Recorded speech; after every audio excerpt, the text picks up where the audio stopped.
سلام به آشپزخونه من خوش اومدین. من مریم هستم. امروز میخوام براتون یک نوشیدنی خیلی خوشمزه به اسم شیربادم رو آموزش بدم که افرادی که دچار بیماری سلیاک هستن یا افرادی که دچار انواع بیماری ها مثلا سرطان ها هستن، این نوشیدنی خیلی میتونه بهشون کمک کنه. برخلاف تصورتون اصلا شیر نداره و مواد لازمش بادم هست. شما میتونید روزی 10 دونه بادم مغز کنین. اگر دوست داشتین میتونین این بادم ها رو بریزین توی آب جوش، پوستش رو بکنین یا همینجور که من آوردم با پوستش استفاده کنین. مقداری عسل داریم. عسلتون حتما طبیعی باشه و شکری نداشته باشه، چون مخصوصا برای افرادی که دچار بیماری سلیاک هستن یا بیماری خاص هستن این خیلی مهمه که عسلتون طبیعی باشه. 1 لیوان آب داریم که برای اینکه عسل در آب حل بشه شما این آبتون رو سعی کنی آب بلرم استفاده کنی. بعد از اینکه مواد مخلوط شد میتونین در یخچال بذارین حالا خنک بشه و بعد استفاده کنین و دستگاه مخلوط کنین.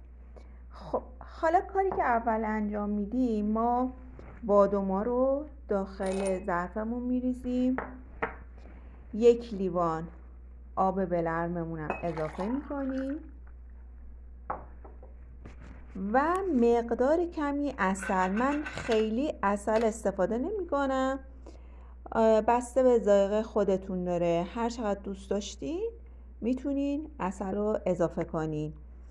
البته اینم بگم چون افرادی که دچار بیماری خاص هستن نباید خیلی شیرینیجات استفاده کنن، حتی مصرف همین عسل هم باید کم باشه. حالا من یه مقدار اینو همش میزنم تا این قشنگ مخلوط بشه، حل بشه عسل در آب، چون آب من بلرم هست. خب حالا اینو درشو میذارم تو دستگاه، خوب میکس میشه و بعد میارم که ادامه کار رو با هم ببینیم. خب ببینیم براتون چی آوردن. این هم شیربادم خوشمزه ما. ببینید درسته که توش شیر نداره، ولی چون توش بادم داره و آب، وقتی که این میکس میشه شبیه شیر میشه، رنگش سفید میشه. اگر این لکه‌های قهوه‌ای رو میبینی، اینها همون پوستای بادم هست که شما میتونین به دلخواه بگیرین یا اینکه مثل من با پوست بذارین، چون خود بادم مقوی هستش. حالا عذرخواهم، شما دوست داشتین میتونین پوستاشو بگیرین و اینکه بمونه.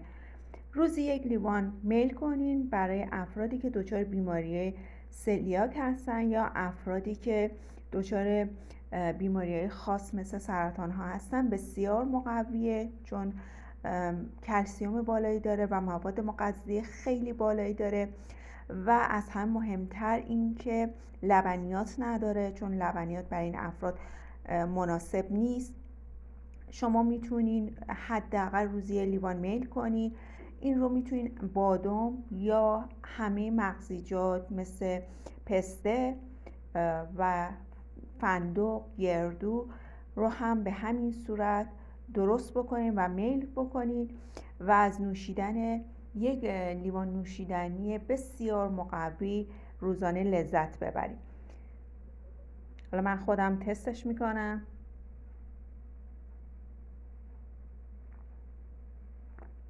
واقعا عالی شده. بهتون توصیه میکنم حتما شما هم در منزل اینو درست بکنید و میل بکنید. افرادی هم که ورزش میکنن میتونن از این شیربادم استفاده کنن، چون بسیار مقوی هستش و خاصیت زیادی داره، سالم هست و میتونین در هر زمان که دوست داشتین حداقل روزانه 1 لیوان از این شیربادم میل کنید. ممنونم از اینکه کانال من رو دنبال میکنین، دکمه زنگوله رو میزنین، سابسکرایب میکنین، حمایت میکنین و ویدیوهای من رو به دوستان و عزیزان خودتون معرفی میکنین. تا ویدیوی آموزشی دیگه، خدا نگهدار.